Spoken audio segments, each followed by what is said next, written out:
Así que vamos a comenzar con la clase. ¿De dónde venimos y hacia dónde vamos? Recuerdan que empezamos el curso esencialmente haciendo una descripción del movimiento de la partícula a través de lo que denominamos cinemática de la partícula. Entonces, con la cinemática de la partícula, si sabíamos qué aceleración tenía la partícula o sufría la partícula, podíamos encontrar la velocidad y con la velocidad, integrándola nuevamente, podríamos encontrar la ley de movimiento. Ahora, no explicábamos por qué la cinemática de la partícula era la que teníamos descrita por esa aceleración. Nos dimos cuenta que, en definitiva, el que cambia la cinemática de la partícula es el resto del universo que interacciona con la partícula estudio.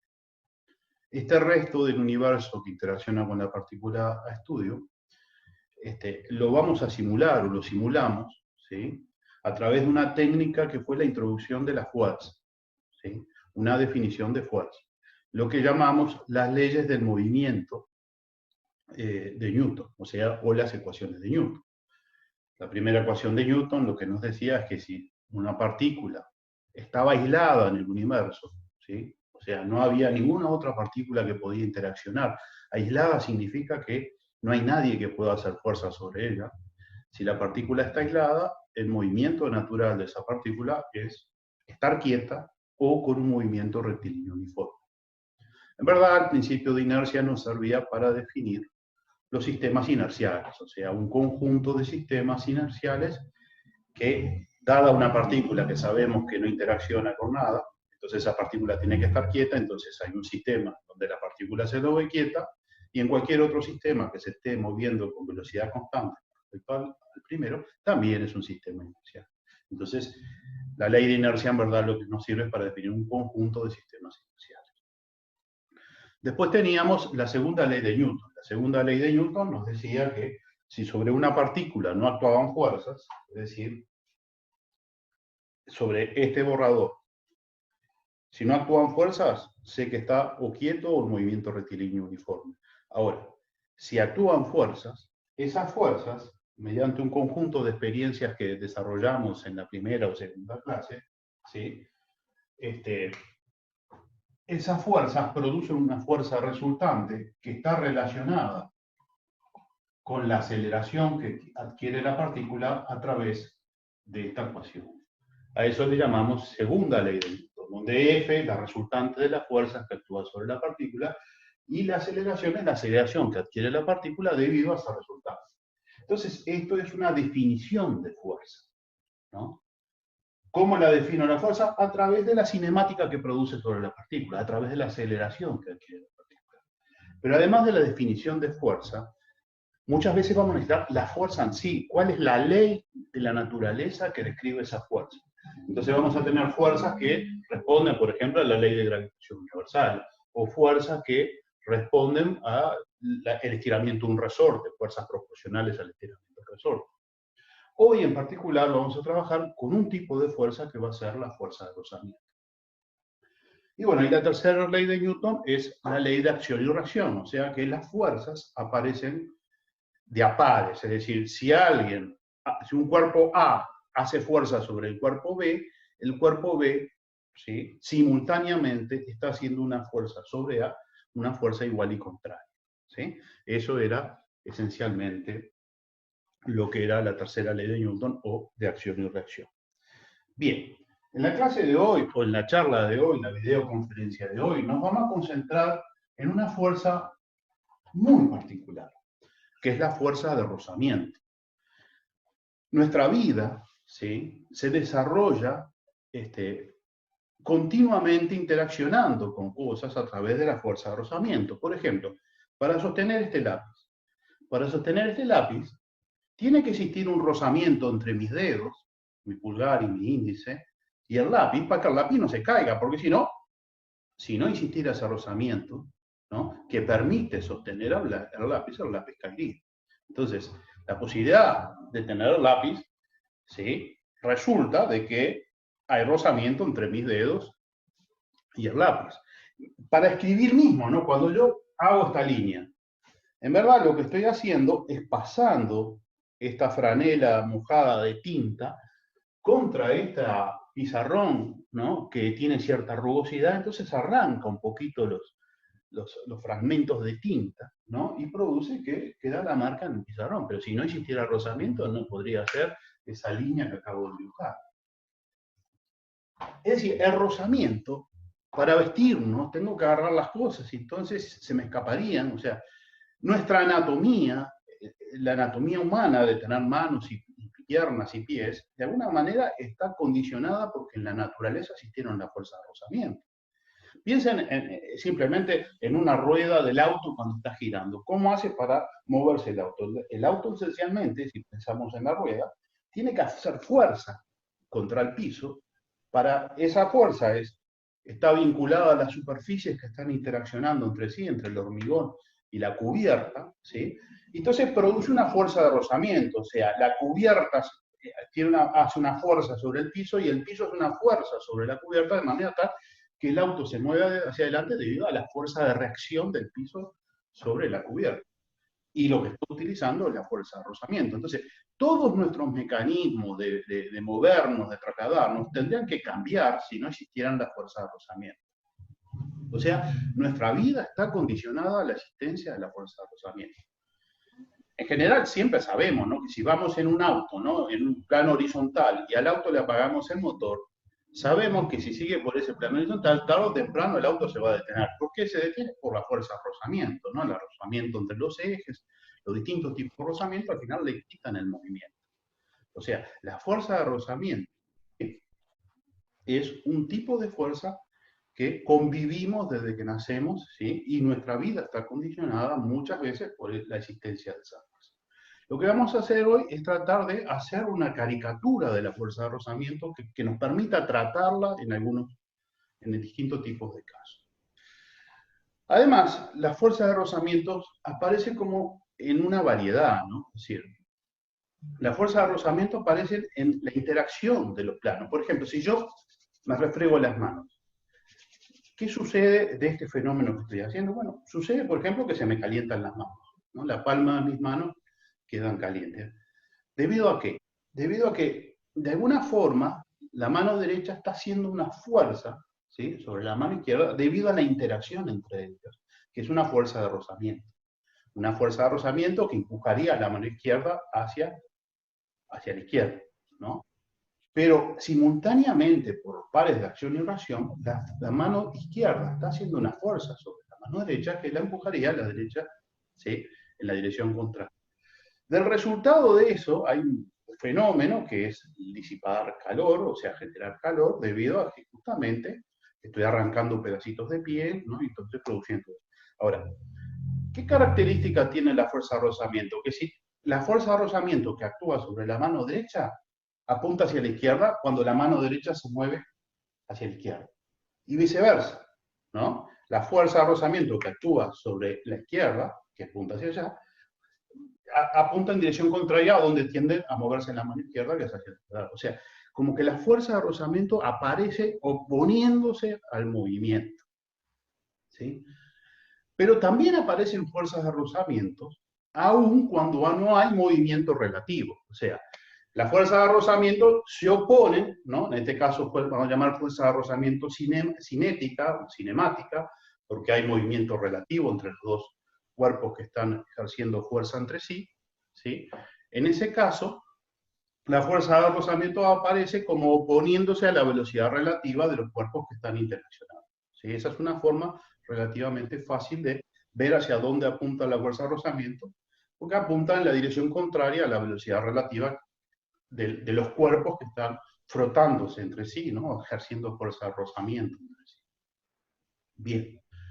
Pero también existen fuerzas de rozamiento que no necesariamente implican movimiento relativo. Por ejemplo, supongamos que queremos empujar un piano, ¿sí? Tenemos un piano, es un mueble, un instrumento musical muy pesado, y lo quiero empujar. Ustedes seguramente han tenido la experiencia de tratar de empujar un piano. Entonces, o un piano o algo pesado, un mueble pesado. Si lo quieren empujar, ustedes hacen fuerza y de pronto el piano no se mueve. hacen un poquito más de fuerza y el piano sigue sin moverse. Incrementan esa fuerza hasta que llega un momento que la incrementan de forma tal que el piano empieza a moverse, empieza a acelerar. Es más, tienen que disminuir esa fuerza si no quieren que se vaya en forma acelerada. Si quieren mantener una velocidad uniforme, tienen que disminuir un poquito esa fuerza. Ese fenómeno, ¿sí? Ese fenómeno que nos impedía mover el piano al principio, está asociado con la existencia de una fuerza. Es decir, una fuerza de rozamiento del tipo estática. Esencialmente, el problema que acabo de plantear es el siguiente. Supongamos que tenemos un cuerpo de masa E. Sobre este cuerpo, ¿sí? En este momento no hay nadie empujando al cuerpo, ¿sí? ¿Qué fuerzas actúan sobre el cuerpo? ¿Alguien se anima a contestarlo?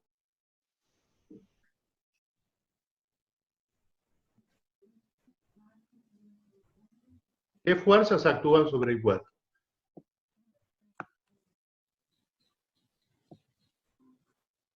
¿Nadie quiere contestarlo? El chat no lo puedo ver. Tienen que hablar, levantar el micrófono y hablar. El peso y la normal. Bueno, sobre el cuerpo, ¿sí? Está actuando el peso, ¿sí? El peso, o sea, hay una fuerza W que apunta hacia abajo, ¿sí? Y una fuerza normal, ¿sí? A ver, ¿por qué no? Un participante puede... Bueno, no veo. Bueno, y una fuerza normal, que es la fuerza que este piso hace sobre el cuerpo para que el cuerpo no caiga. Es decir, es esencialmente una fuerza elástica que impide que el cuerpo se caiga. Hay una fuerza normal, ¿no? Bien. ¿Está actuando alguna fuerza de rozamiento en este caso? ¿Sí?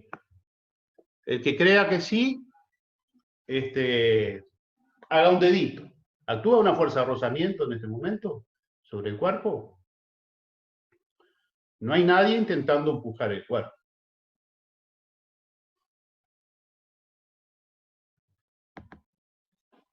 No, ahí está. No está actuando ninguna fuerza de rozamiento, ¿sí? Acabo de ver el chat y hay 4 personas que dicen que no está actuando ninguna fuerza de rozamiento. Ahora, supongan que yo hago una fuerza. Bueno, a ver, ¿por qué estamos seguros que no está actuando ninguna fuerza de rozamiento? Porque la fuerza de rozamiento sería en el eje horizontal. Y si actuara alguna fuerza de rozamiento en el eje horizontal, o empujaría hacia allá o empujaría hacia acá. Pero entonces, si es la única fuerza en el eje horizontal que está actuando, el cuerpo se estaría moviendo hacia allá o hacia acá. Entonces, la única conclusión que podemos sacar es que no actúan fuerzas de rozamiento en este momento. Sin embargo, si alguien intenta mover el cuerpo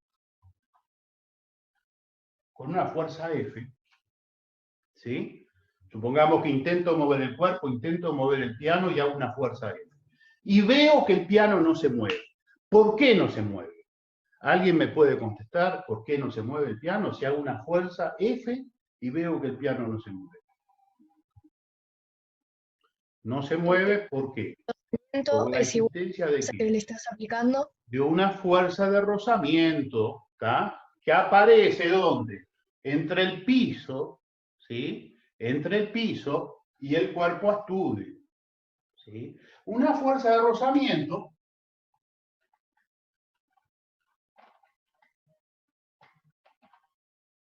que, ¿cómo es? Tiene la misma magnitud que la fuerza F, la misma dirección que la fuerza F, una fuerza horizontal, pero apunta, ¿sí? En sentido contrario, ¿sí?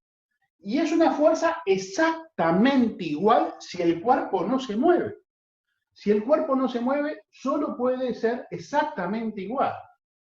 Ahora, si yo empujo el piano con una fuerza mayor, o sea, hago crecer mi vector de fuerza externa, y veo que el piano no se mueve, ¿por qué no se mueve?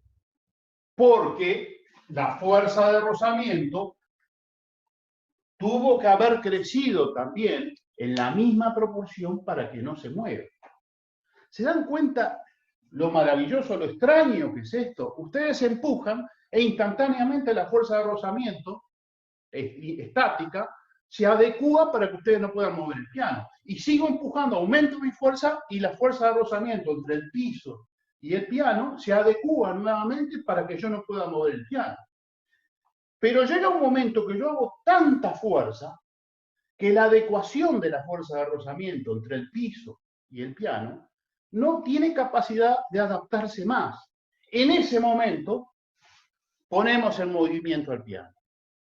¿Se dan cuenta? Se dan cuenta que la fuerza de rozamiento estática tiene una capacidad de que si ustedes intentan mover al cuerpo, aparece una fuerza de rozamiento estática que apunta exactamente en la dirección contraria a la fuerza que intenta poner en movimiento al cuerpo. Aparece en la dirección exactamente contraria y con la misma magnitud. Y si hago más fuerza, se adapta instantáneamente para tener la misma magnitud y apuntar en dirección contraria e impedir que el cuerpo se mueva.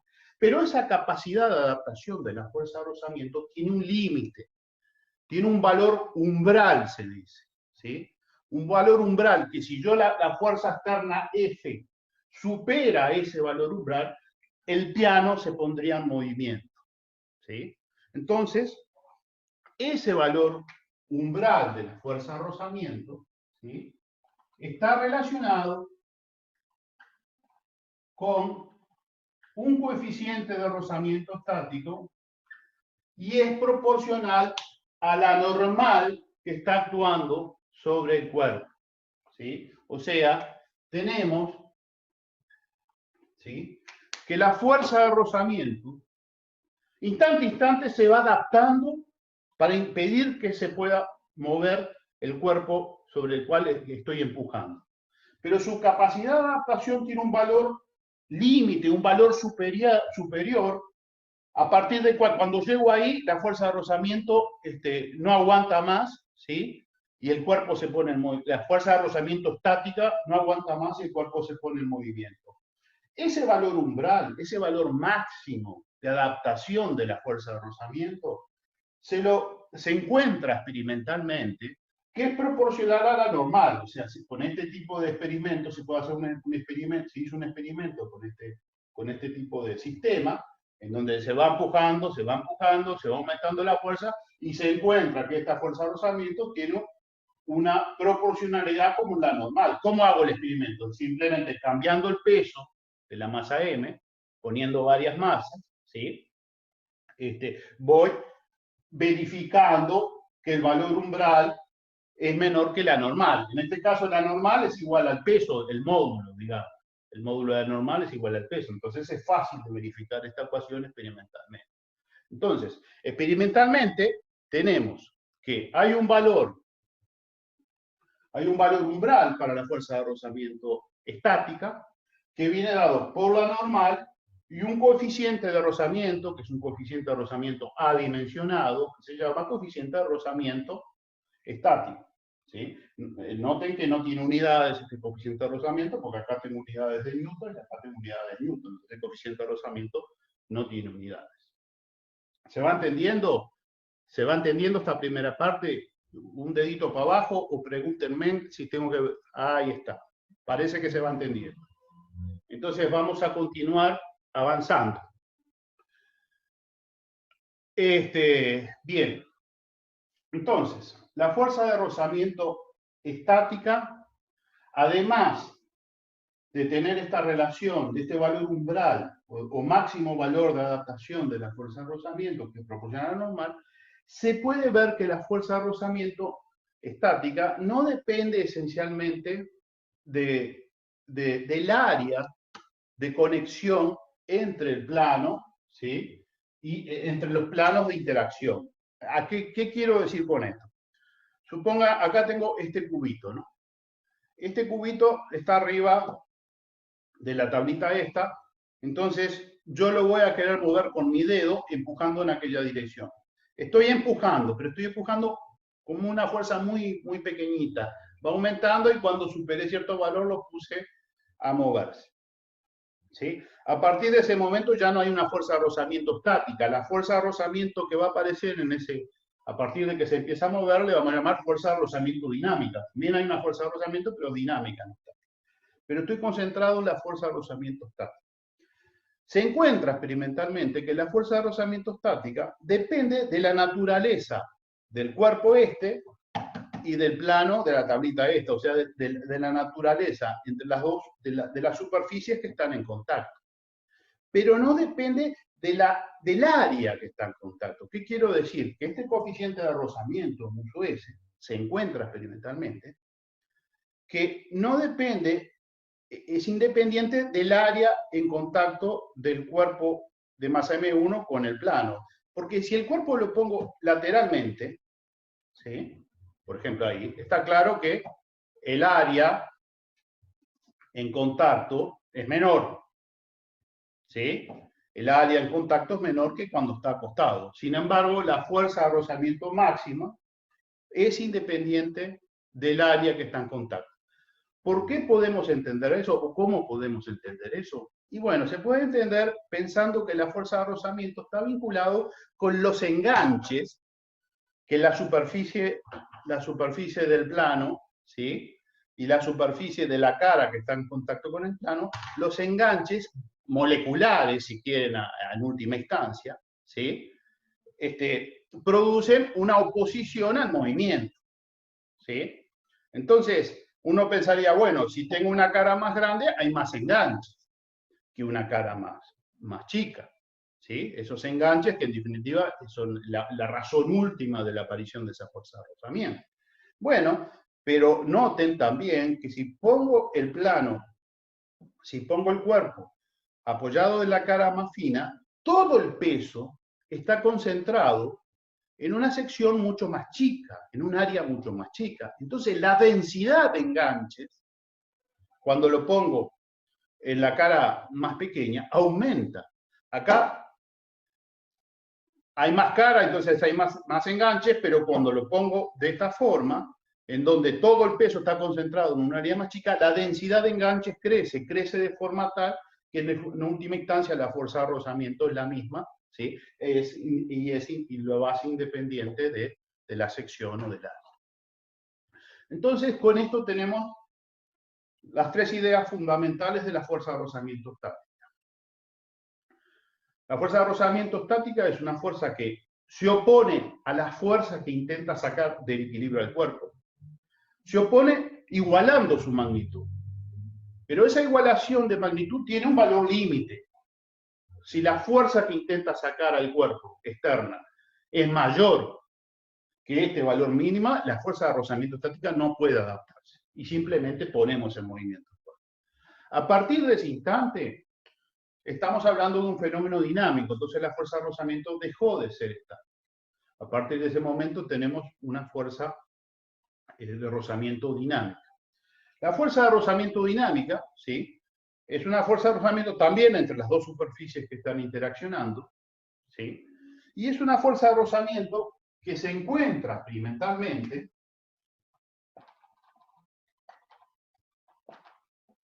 que es igual a un coeficiente de rozamiento dinámico o cinemático, yo le voy a poner dinámico en este caso, y proporcional a la normal. Noten que acá tenemos una igualdad. Acá no tenemos una igualdad, lo que tenemos es un valor máximo al cual puede llegar la fuerza de rozamiento estática. Sin embargo, la fuerza de rozamiento dinámica es más o menos proporcional a la normal que está actuando, ¿sí? La normal que surge de la superficie de interacción de los dos cuerpos que están rozándose entre sí, ¿sí? Y es una igualdad. Entonces tenemos por un lado fuerza de rozamiento dinámico, fuerza de rozamiento estático. La fuerza de rozamiento dinámico se opone a la velocidad relativa, o sea, si este cuerpo si el cuerpo, este negrito, este cubito, se está moviendo hacia allá, ¿sí? La fuerza de rozamiento que hace la plancha esta sobre el cubito este, apunta en la dirección contraria a la velocidad relativa, ¿sí? Y viceversa, cuando esto se está moviendo sobre esta tabla horizontal, ¿sí? También está haciendo una fuerza en la dirección contraria a la velocidad relativa que ve este cuerpo. ¿Me explico? Se opone a la velocidad. ¿Se va entendiendo más o menos? Si se va entendiendo, vamos a pasar a hacer algún ejercicio. Levantamos un dedo, bien. Está. Si línea va entendiendo. Entonces, veamos esto aplicado a algún problema concreto. El problema que les voy a plantear es el siguiente. Acá tengo una moneda de 10 pesos, ¿sí? Y la voy a colocar encima de la tabla, ¿sí? Coloco la moneda encima de la tabla, ¿sí? Y bueno, sobre esa moneda no están actuando fuerzas, porque, bueno, o están actuando fuerzas, pero los resultantes de las fuerzas que están actuando sobre la moneda son esencialmente cero, porque la moneda está quieta. Entonces voy a empezar a inclinar la tabla, estoy inclinando la tabla hacia ustedes, ¿sí? Y en un instante, a partir de cierto ángulo, la moneda empezó a resbalar, ¿sí? Entonces voy de nuevo, estoy cambiando el ángulo del plano, el plano inclinado, voy cambiando el ángulo, haciendo crecer, y llega un momento que la moneda empieza a resbalar. O sea, a medida que voy torciendo la tabla, ¿sí? Una componente del peso de la moneda está quedando en la dirección de la tabla. Entonces, cuando está sucediendo esa fuerza está intentando empujar a la moneda, ¿sí? Como un tobogán hacia abajo de la tabla. Entonces, cuando aparece esa fuerza, esa componente del peso que intenta tirar la moneda hacia abajo, ¿sí? Aparece una fuerza de rozamiento. ¿Sí? Una fuerza de rozamiento que se opone, pero llega a un ángulo tal que ya no se puede oponer más. O sea, vamos a resolver ese problema en el pizarrón.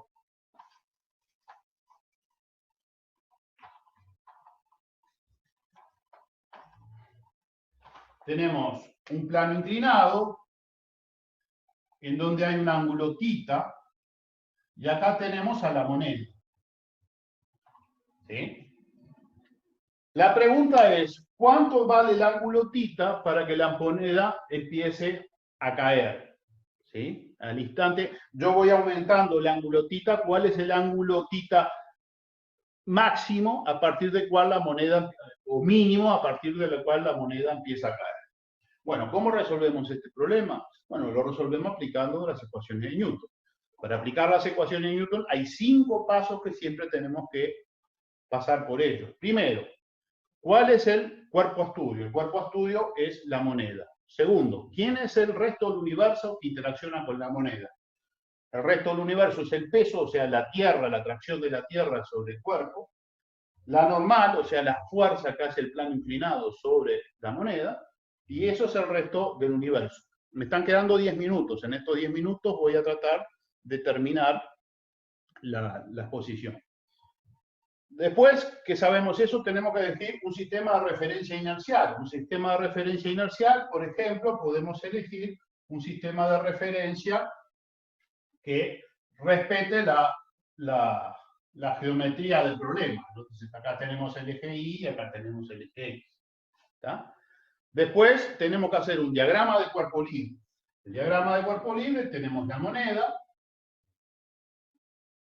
¿sí? Sobre la cual está actuando el peso y está actuando la normal. Pero además del peso y la normal, ¿sí? La moneda no se está viniendo para abajo porque hay una fuerza de rozamiento, ¿sí? Que apunta en esta dirección. ¿Sí? ¿Por qué sé que apunta en esa dirección? Porque si descompongo el peso se descompone como esta fuerza y esta fuerza. Entonces, esta fuerza que estoy señalando aquí, es la fuerza que intentaría tirar la moneda hacia abajo. Entonces no se va hacia abajo porque aparece una fuerza de rozamiento igual y contrario que se adapta instantáneamente para que la moneda no caiga. Pero a medida que el ángulo θ lo voy aumentando, esta fuerza, esta componente, noten que este ángulo de aquí también es θ. Entonces, si θ va aumentando, esta componente aumenta, entonces la fuerza de rozamiento tiene que aumentar. Pero la capacidad de adaptación de la fuerza de rozamiento tiene un límite máximo, que es el valor umbral que discutíamos. Entonces, ¿qué tenemos? Tenemos que esta fuerza que está acá es la normal, esta fuerza que está aquí es el peso por el coseno de θ, y esta fuerza que está aquí, ¿no?, es el peso por seno de θ. ¿Por qué me doy cuenta de eso? Porque esta hipotenusa de este triángulo rectángulo que hay acá es el peso, es W. W por coseno de θ da esta componente de la fuerza. Y W por seno de θ da esta componente de la fuerza, que es la misma que esta. ¿Está?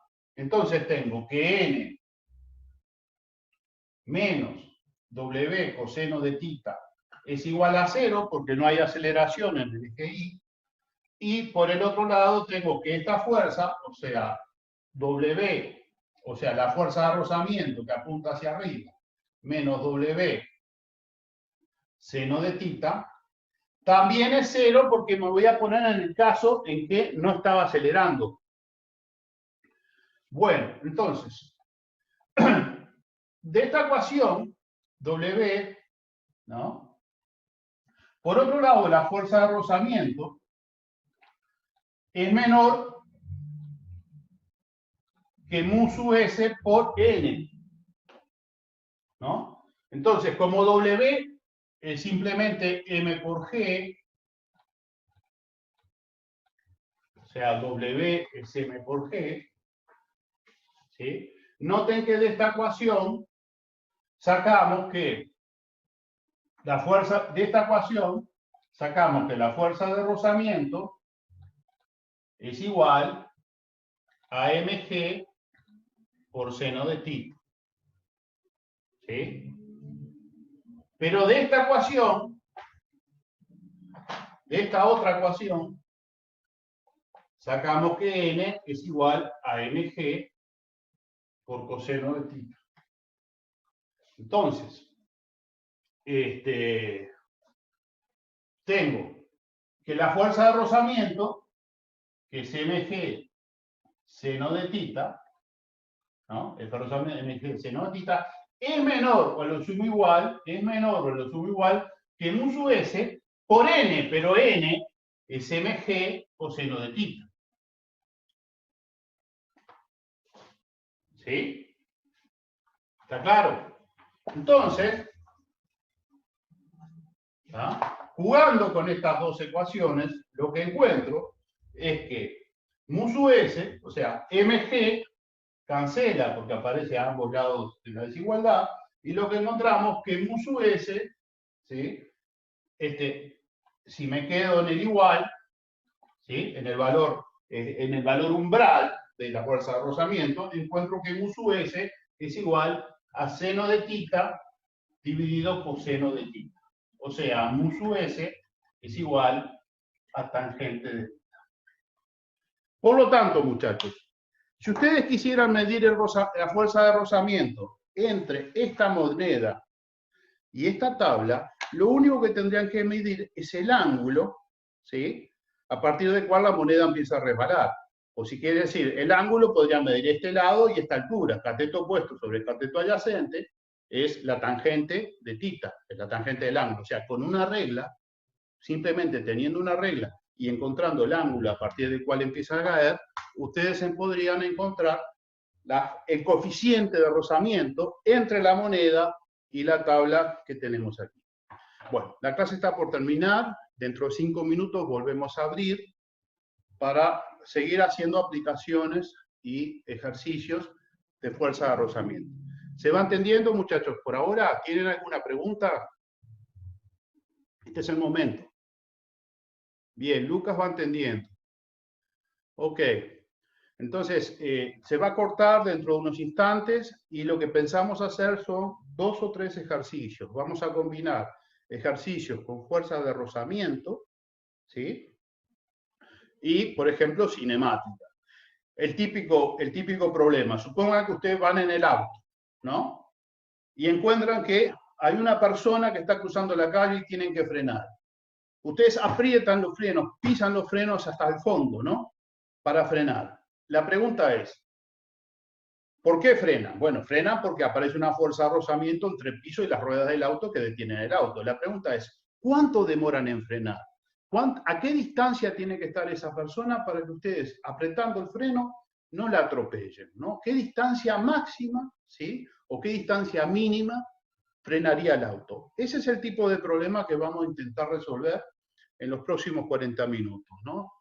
Que es en definitiva una combinación de la dinámica, ¿sí? Vinculada a las fuerzas de rozamiento, con la cinemática que ya vimos al principio del curso, ¿no? Vamos a tener que usar, por un lado, las ecuaciones de movimientos uniformemente acelerados o desacelerados, ¿sí? Y las ecuaciones de Newton, ¿sí? Junto con la ecuación de la fuerza de rozamiento estática. Bueno, en este caso, en vez de ser estática, va a ser cinemática, porque vamos a suponer un movimiento relativo entre las ruedas y el piso, ¿no? En verdad, hay una técnica para frenar que los nuevos sistemas de frenos tienen en cuenta, que es que el freno, de apretar los frenos y que continuamente queden quietas las ruedas, no es la mejor forma de frenar. Pero eso es un detalle técnico que tal vez en otra instancia, cuando tengamos más comodidad, lo podemos discutir. Simplemente en esta instancia lo que vamos a hacer es hacer el problema más simple o más esquemático posible, que es aquel que va a un sistema, una masa M, moviéndose en un plano horizontal, ¿sí? Y empieza a ser detenido por una fuerza de fricción. ¿Cuál es la distancia máxima que alcanzaría ese cuerpo debido al frenado de la fuerza de fricción?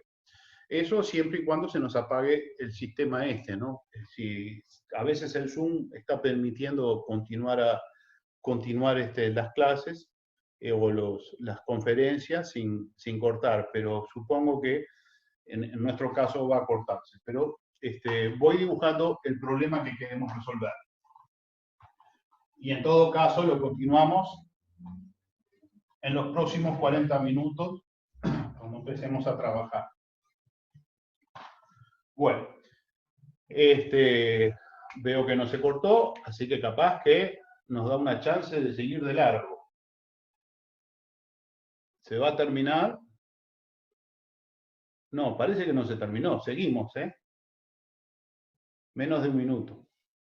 Bueno, la idea es esto. Tengo un plano horizontal. Hay un cuerpo, podemos imaginar que sea un auto, que se va moviendo con velocidad v0 inicialmente en aquella dirección. Les decía que les iba a proponer un problema. El problema es ¿no? Un auto se va moviendo con velocidad v0 hacia la derecha, ¿sí?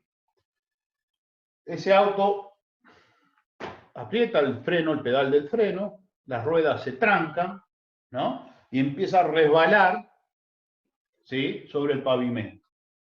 La pregunta es, ¿qué distancia X, ¿sí? Resbala sobre el pavimento antes de detenerse, ¿no? ¿Sí? Esa distancia es fundamental averiguarla, ¿sí? Porque dependiendo de la fuerza de rozamiento, que esas fuerzas están medidas, el coeficiente de rozamiento entre la goma y el hormigón está medido, ¿no? Le va a dar un límite de velocidad con la cual pueden ustedes andar, ¿sí? Y cómo está relacionado esa velocidad con la distancia en que van a poder frenar el auto, ¿sí? Por eso hay límites de velocidad. Si ustedes van a cierta velocidad, por encima de cierta velocidad, la distancia en que van a poder frenar el auto, yo que sé, sean 4 metros, o 5 metros, o 3 metros. ¿Sí? Entonces, si justo se cruza un peatón, ustedes no tienen, con una distancia menor, no tienen posibilidad de no atropellar. Entonces, relacionar esta velocidad con la distancia de frenado, con la fuerza o el coeficiente de rozamiento que hay entre las ruedas del auto y el hormigón, son elementos esenciales para la seguridad en el tránsito, ¿no? Entonces vamos a ver cómo se relacionan esas cosas. ¿De acuerdo? Bueno. En primer lugar, lo que tenemos que analizar es la dinámica de la masa M esta, que está aquí. ¿Sí? Y bueno, para analizar la dinámica, lo que sabemos hacer es usar las ecuaciones de Newton. O sea, y las ecuaciones de Newton, primero tenemos que elegir el cuerpo a estudio. El cuerpo a estudio es la masa M, que se va moviendo con velocidad v. Lo otro, ¿cuál es el resto del universo que interacciona con la masa M? Bueno, está por un lado el peso, por otro lado está la normal. Sabemos que la normal y el peso, el módulo de la normal y el módulo de peso son iguales porque el sistema de masa M no está acelerado en el eje vertical. Y en el eje horizontal está actuando una fuerza de rozamiento, ¿sí?, que apunta hacia la izquierda.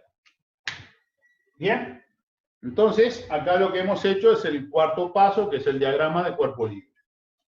Con el diagrama de cuerpo libre, ¿sí?, ahora planteamos las ecuaciones de Newton. Entonces, tomamos positivo lo que apunta hacia arriba, negativo lo que apunta hacia la izquierda, por ejemplo. Entonces tenemos que N menos W es igual a 0, ¿cierto? El carácter, le saco el carácter vectorial, ¿no?, a las fuerzas, o sea, no le pongo la flecha, le saco el carácter vectorial, pero asumo que lo que apunta hacia arriba es positivo y lo que apunta hacia abajo es negativo. Y por otro lado tengo que la fuerza de rozamiento, ¿sí?, que, bueno, apunta hacia la izquierda, es igual, la fuerza de rozamiento, ¿sí?, es igual a M por A. ¿Sí? M por A horizontal, ¿no? Ahora, esta fuerza de rozamiento es una fuerza de rozamiento estático o dinámico. Bueno, en este caso estoy hablando de una fuerza de rozamiento dinámico, porque hay un movimiento relativo entre las superficies. ¿Sí? Entonces, para la fuerza de rozamiento dinámico, nosotros sabemos que la podemos expresar, le saco el carácter vectorial a esto, como mu dinámico, el coeficiente de rozamiento dinámico, por la normal igual a masa por aceleración, y le pongo un signo de menos porque apuntaba hacia la izquierda. ¿Sí? Y estoy asumiendo que lo que apuntaba hacia la derecha era positivo. Una cosa que no dije es que en general el coeficiente de rozamiento estático es mayor que el coeficiente de rozamiento dinámico. Por eso hoy cuando empujábamos el piano, si yo estaba empujando el piano, iba incrementando mi fuerza hasta que empecé a moverlo. Cuando empecé a moverlo llegué al valor umbral de la fuerza de rozamiento, o sea, mu sub S por N. Pero ahí, si yo mantengo mi fuerza que rompí el valor umbral, el piano se iría acelerando. Si yo no quiero que acelere, tengo que bajar mi fuerza con la cual estoy empujando. Y la bajo de forma tal de igual a la fuerza de rozamiento dinámico. Entonces, eso pone de manifiesto que el coeficiente de rozamiento dinámico es menor que el de estático, porque ambas fuerzas, la estática, su valor umbral es proporcional a la normal, pero es proporcional a un coeficiente de rozamiento estático. Como yo tuve que bajar mi fuerza, eso pone de manifiesto que el coeficiente de rozamiento estático es mayor que el coeficiente de rozamiento dinámico. ¿Está? Eso se verifica experimentalmente. Bien. Yo te pregunto. Entonces, de esta ecuación, ¿sí?, ¿sí?, deducimos que la normal es igual a mg, ¿no? Porque el peso es mg. Entonces sustituyo la normal en esta ecuación. Entonces obtengo Haciendo esta sustitución en esta ecuación, encuentro que la masa por la aceleración del sistema es igual a menos mu sub d por mg. ¿Sí? Como aparece la masa a la izquierda y la masa a la derecha, puedo cancelar. Entonces encontramos que la aceleración que sufre el auto, A, es igual a menos mu sub d por g. ¿Sí? Llegamos a esa conclusión. O sea, aplicando las ecuaciones dinámicas, ¿sí? Aplicando las ecuaciones de Newton a este cuerpo, encontramos que la aceleración que sufre el cuerpo, que es una aceleración hacia la izquierda. Ustedes recuerdan que el cuerpo se iba moviendo con una velocidad hacia la derecha, ¿no? Entonces esta fuerza de rozamiento intenta frenarlo. Este signo de menos pone de manifiesto que la fuerza está frenando, ¿sí?, a la velocidad del auto que se movía hacia la derecha, ¿sí? Entonces la velocidad cada vez va a ser menor. O sea, esta es la rapidez con que cambia la velocidad, o sea, la desaceleración en este caso. ¿Está? Bien, entonces tenemos con qué desaceleración está frenando el auto. ¿Sí? Bien, pero ahora lo que nos interesaba averiguar era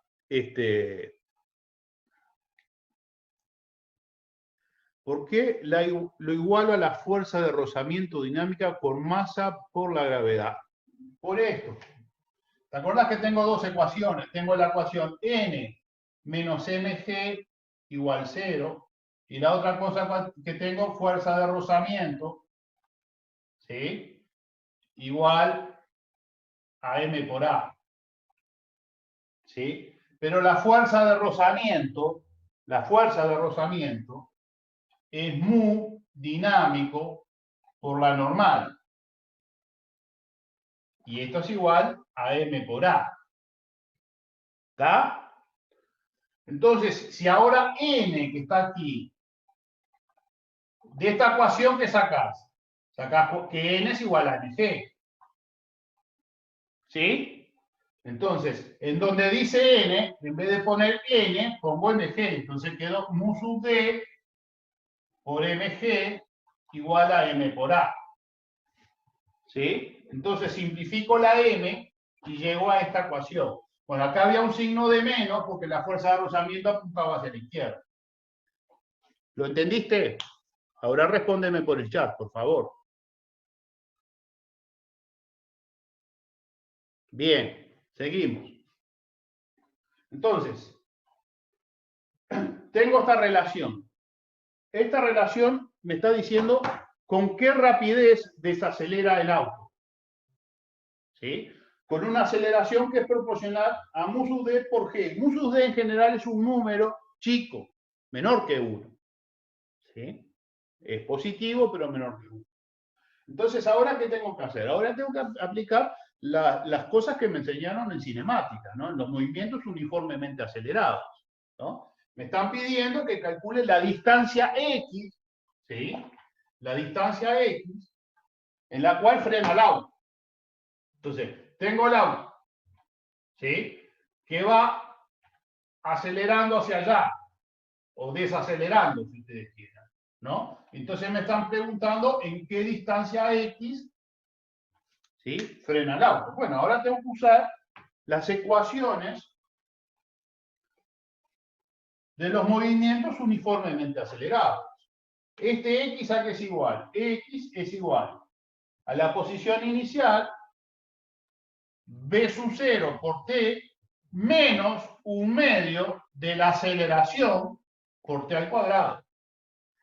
¿Ah? Estoy usando la ecuación de la posición, ¿sí?, el signo de menos, bueno, pongo signo de más acá porque a es negativo, si quieren, o si no, saco el signo de menos acá y lo pongo explícitamente acá.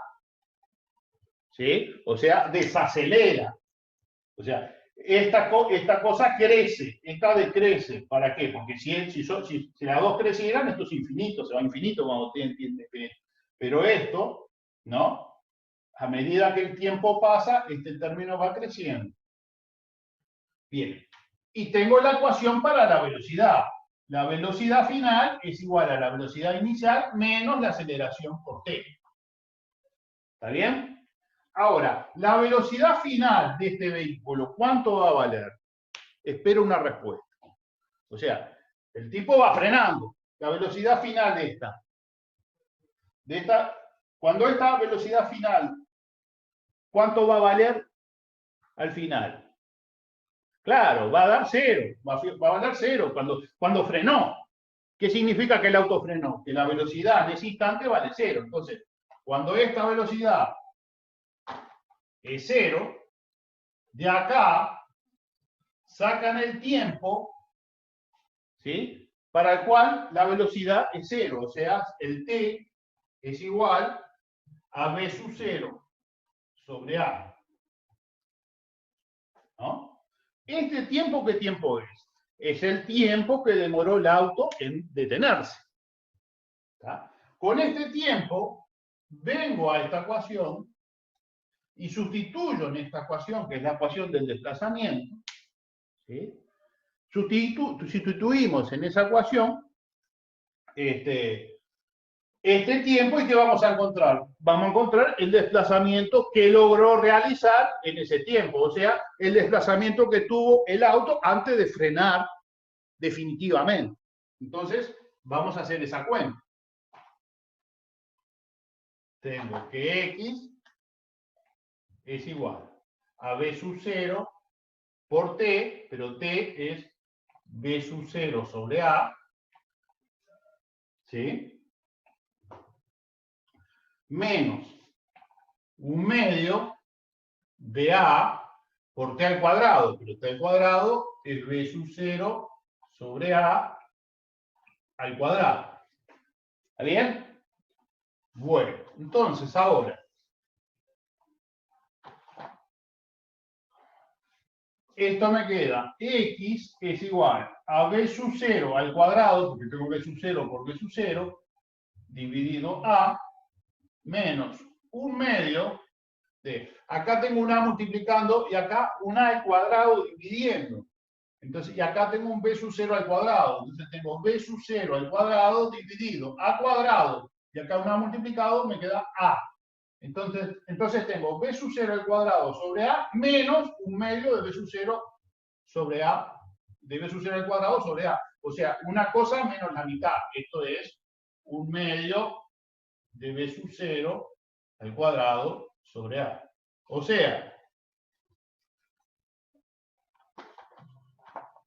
el x, la distancia en la cual logra detenerse el auto, es 1/2 de b sub 0 al cuadrado dividido a.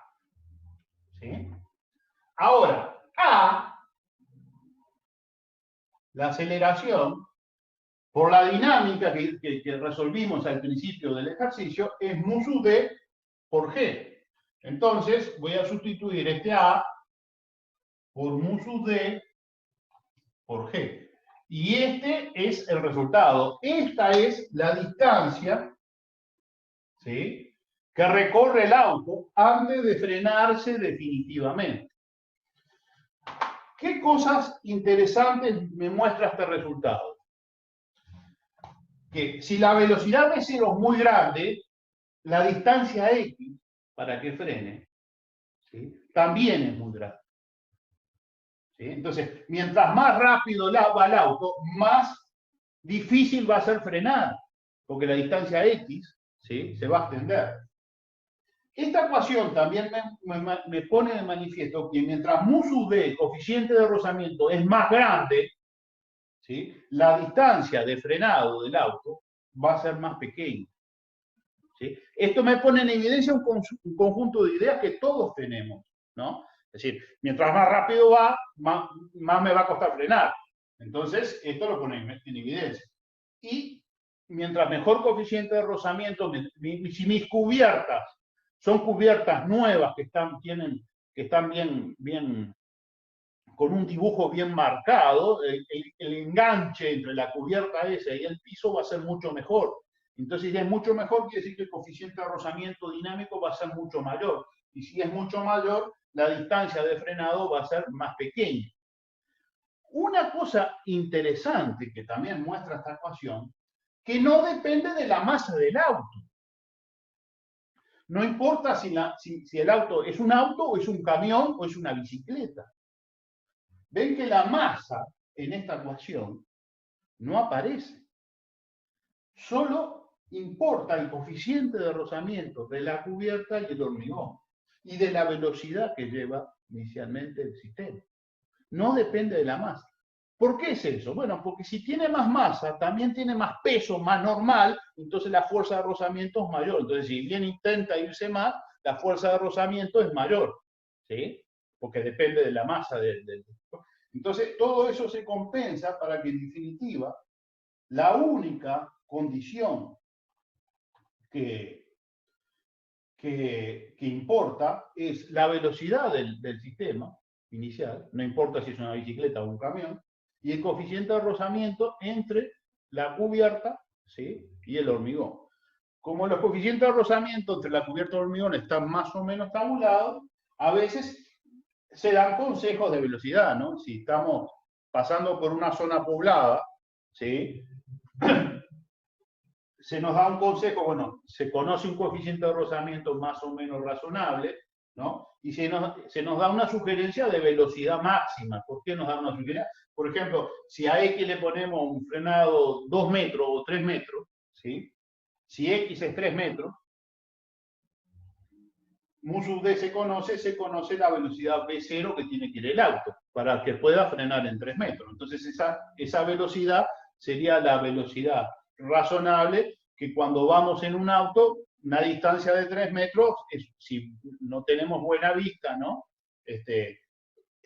Que frenemos en esa distancia, ya evitaríamos el accidente. Entonces, pensando en este tipo de caricatura de ecuación de la realidad, ¿sí?, podemos llegar a conclusiones de sugerencias de límites de velocidad en algunos tramos de la carretera, dependiendo de la cantidad de gente de si hay lugares poblados o no, ¿no? Si estamos en el campo, digamos, atravesando campo en estancias que están cercadas, en donde en general no pasan animales, capaz que el límite puede ser un poco superior. También depende de la visibilidad, ¿no? Si vamos en un día de niebla, ¿sí?, la visibilidad puede estar restringida a unos pocos metros. Pongamos que está restringida a 4 o 5 metros. Bueno, si la visibilidad está restringida a 4 o 5 metros, la posibilidad de frenar a lo sumo llegará a ser a 4 o 5 metros. Entonces, eso sugiere qué velocidad debemos ir, ¿no? Debemos disminuir la velocidad para que esta ecuación la podamos utilizar. ¿Se va entendiendo, muchachos? ¿Tienen alguna pregunta, alguna sugerencia? Espero alguna confirmación de algún tipo, si no entendieron o si se entendió. Se entendió, ¿está? Entonces, bien. Esta caricatura es lo que podemos usar, por ejemplo, en una zona baja, ¿no? Una zona baja que sabemos que se producen nieblinas en invierno, ¿no? Entonces, la visibilidad en esa zona baja llega a ser un par de metros. Bueno, si la visibilidad llega a ser un par de metros y conozco un coeficiente de rozamiento medio entre ruedas y el hormigón, del tipo de hormigón que hay en esa zona, habría una sugerencia de velocidad máxima, ¿no? Entonces pondría un cartel, si en presencia de nieblina no supere tal velocidad, ¿no? Que estaría pensando en esa ecuación de por qué es esa sugerencia. O sea, la sugerencia de velocidad surgen ideas de este tipo, ¿no? De cuentas, teniendo en cuenta este tipo de realidad. Bueno, entonces acabamos de ver un problema de fricción dinámica. Y antes vimos un problema de fricción estática. Ahora vamos a hacer un problema un poquito más complicado, ¿sí?, que son del tipo de problemas que a veces nos cuesta entender cómo encarar. El problema es el siguiente. supongamos que tenemos un sistema y el sistema va a ser el siguiente. Tenemos una mesa. Supongamos que sobre esta mesa hay un bloque de masa M. ¿Sí? Supongamos que entre el bloque y la mesa no hay rozamiento, pero encima de este bloque, que vamos a llamarle M1, ponemos un bloque M2, ¿sí? Y entre M2 y M1 hay un coeficiente de rozamiento estático, mu sub S. ¿Está? Tenemos un coeficiente de rozamiento estático entre M1 y M2 o entre M2 y M1, porque el coeficiente de rozamiento estático es entre los dos. El de arriba va a hacer fuerza sobre el de abajo y el de abajo sobre el de arriba, porque son como pares de acción y reacción. Y bueno, y la situación problemática es la siguiente. Supongan que sobre el cuerpo de arriba se ejerce una fuerza F. ¿Sí? Sobre el cuerpo de arriba se ejerce una fuerza F. ¿Sí? Y se pregunta cuál es el valor máximo que puede tomar la fuerza F, de forma tal que M1 y M2 permanezcan siempre juntos. ¿Me explico? O sea, cuando la fuerza F empieza a empujar a M2, ¿no? Intenta mover a M2 hacia la derecha, pero la masa M1 hace una fuerza de rozamiento sobre la masa M2 de forma tal de que impide que M2 se mueva. O sea, se adapta a la fuerza de rozamiento para que M2 no se mueva. Ahora, todo el sistema se va a mover porque como M1 no tiene rozamiento con el piso, ¿sí? En definitiva, el sistema M1 más M2 se estará moviendo hacia la derecha debido a la fuerza F. Pero quiero que se mueva a la derecha debido a la fuerza F sin haber movimiento relativo entre M1 y M2. O sea, M2 va como sentado, fijo, arriba de M1. ¿Sí?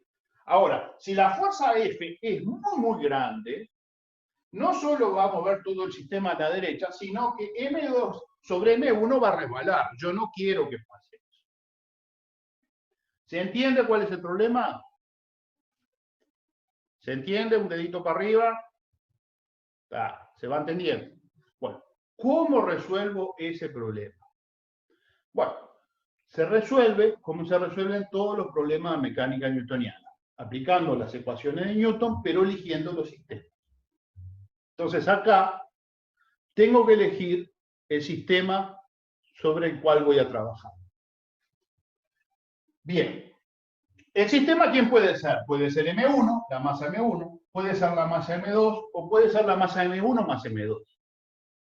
¿Sí?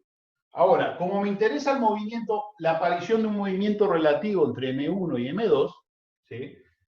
M1 y M2 no van a formar un sistema que se acompañe continuamente, sino que justo estoy en el caso de que M1 y M2 se van a mover en forma relativa. Entonces, ¿cómo ataco el problema? Bueno, elijo un sistema. Voy a elegir como sistema a estudio M2. Entonces, elijo el sistema estudio. El sistema estudio es M2. ¿Cuál es el resto del universo que actúa sobre M2? Bueno, sobre M2 actúa su peso, actúa la normal, o sea, la fuerza que hace M1 sobre M2 para que M2 no se hunda sobre M1. Y actúa la fuerza F, que es un agente externo, que puede ser mi dedo que está empujando ahí. ¿Ah? Y actúa una fuerza de rozamiento que hace M1 sobre M2, que intenta moverlo en la dirección contraria, o sea que se opone a esta fuerza F que saca del equilibrio M2. Entonces, tengo el sistema, el resto del universo que actúa sobre el sistema estudio, que es M2. Un sistema de referencia, bueno, elijo el eje X horizontal, el eje Y vertical, sistema de referencia inercial, donde aplicar las ecuaciones de Newton. Y ahora viene el diagrama de cuerpo libre. El diagrama de cuerpo libre es el peso, W2, vamos a llamarle. Acá tengo N, la normal. W2 y N son iguales, el módulo, por eso no se acelera en esta dirección. Después tengo la fuerza F, que apunta hacia la derecha, y tengo una fuerza de rozamiento, que es la fuerza que hace la masa 1 sobre la masa 2. Le puse F12, la fuerza que hace la masa 1 sobre la masa 2. Esta es la masa 2. ¿Sí? Bien. Y ahora aplico las ecuaciones de Newton. Las ecuaciones de Newton me dice que F, voy a tomar lo que apunta hacia la derecha positivo y lo que apunta hacia arriba positivo, entonces tengo F menos F12 es igual a M2 por la aceleración, o sea, la aceleración que adquiere el cuerpo hacia la derecha. La otra ecuación es N menos W2 es igual a C. ¿Está bien? Esas son las ecuaciones para M2. Bueno, la ecuación esta, N menos, simplemente lo que me dice es que la normal es igual, ¿no? De esta ecuación saco que la normal es igual a M2 por G. ¿Está? ¿Y F12 qué es? F12 es la fuerza que hace M1 sobre M2, la fuerza de rozamiento. ¿Sí? Nos quedan 10 minutos. Voy a ver si esencialmente puedo terminar la presentación de este ejercicio. Bien, entonces, la fuerza de rozamiento es una fuerza de rozamiento estática. ¿Sí? La fuerza de rozamiento es una fuerza de rozamiento estática. ¿Sí? Entonces, tengo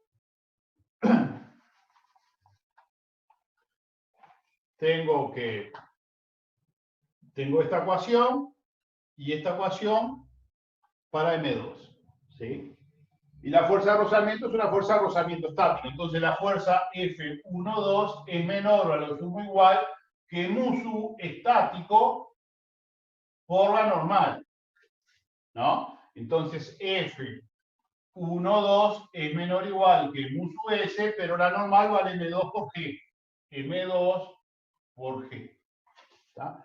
¿Qué incógnitas tengo? Las incógnitas que tengo son F12 y aceleración. ¿Sí? Entonces, de esta ecuación, si sustituyo esto aquí, ¿sí? Encontraría que la fuerza de rozamiento, ¿sí? Bueno, a ver. Me están preguntando el caso extremo, ¿sí? A partir de cuál es el valor máximo de F, a partir del cual, ¿sí? M2 se va a mover con respecto a M1. Entonces, el valor máximo que puede tomar es cuando F12 es igual a eso. Entonces, F es igual a F12 más M2 por A. O sea, F es igual a F12 o es menor o igual, ¿sí? O sea, el valor más grande que puede tomar es cuando F12 es igual ahí. Entonces, es mu S por M2 por G más M2 por A.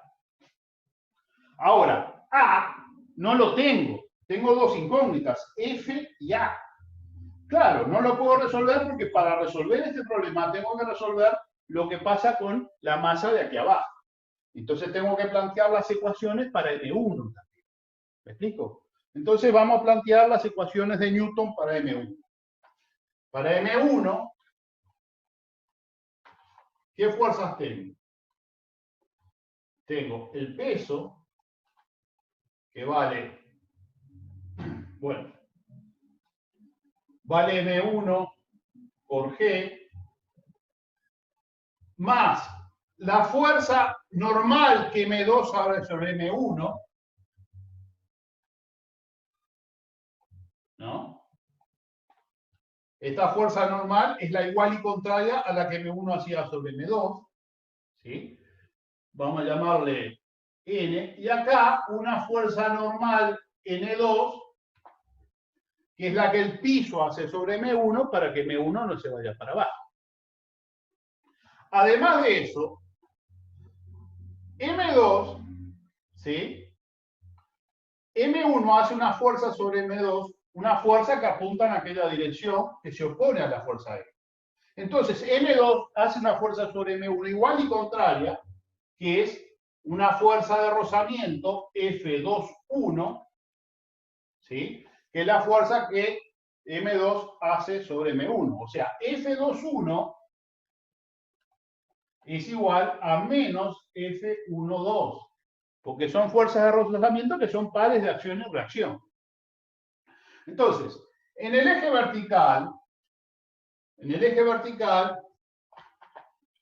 lo que tengo es que N2 menos N menos M1G es igual a 0, o sea, porque no se acelera en el eje vertical.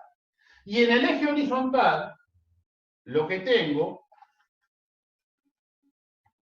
es que la masa 1, F2,1, M1 por la aceleración, y la aceleración de M1 es la misma que la aceleración de M2 porque van juntas, ¿no? Es igual a F2,1. Pero F2,1, ¿sí? F2,1, el módulo de F2,1, o sea, acá estoy tomando que apunta hacia la derecha, que es positivo. Pero el módulo de F2,1, ¿sí? Es igual, en este caso, entonces, M1 por A es igual a F2,1, que es igual a mu sub S por la normal, o sea, por MC2 por G. Porque F2,1, el módulo de F2,1 es igual al módulo de F1,2. Entonces, de esta ecuación,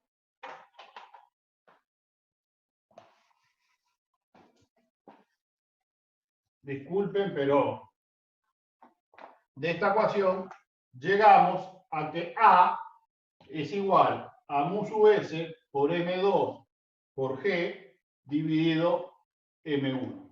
Entonces, sustituyendo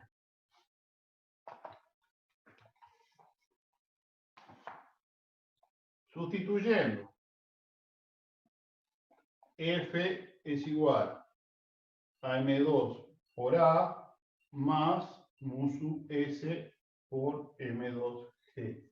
Sustituyendo esto aquí, ¿no?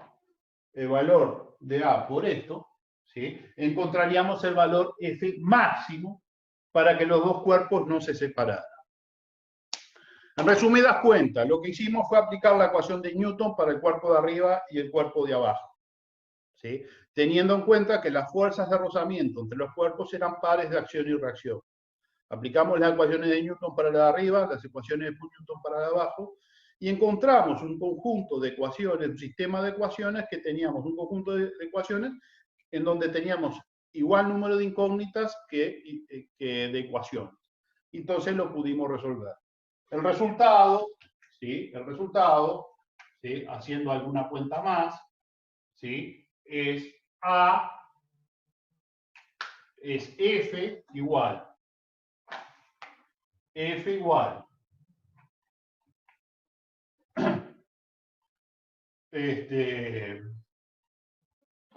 M2 por A más mu sub S por G, donde A, ¿sí? Es mu sub S M2 por G. ¿Ah? Entonces, me queda F igual M2, entre paréntesis, mu sub S por M2 sobre M1 por G más mu sub S por G. O sea, el resultado es F igual M2 por mu sub S por G por M2 M2 más M1 sobre M2. Este es el resultado. No se te Traten de entendió nada, crack. reproducirlo con las ideas que manejamos. Te voy a matar. Y bueno, es un problema en donde hay varias cosas que están interaccionando. En particular, es un poco difícil llegar a la conclusión de hacia dónde apunta la fuerza que el cuerpo 1 hace sobre el cuerpo 2 y el 2 sobre el 1. Hay que pensar un rato sobre eso, pero después que se planteen las ecuaciones en ese aspecto, se lo puede formular, plantear las ecuaciones de Newton para el cuerpo de arriba, para el cuerpo de abajo, ¿sí? Y resolver el sistema de ecuaciones acoplados, ¿no? Porque van a tener tantas ecuaciones como incógnitas y de esa resolución va a surgir, capaz que tengo algún pequeño error, pero las ideas generales las acabo de plantear. Este problema es un problema del libro, ¿sí? Es el problema 30 o está relacionado con el problema 30 del capítulo 6.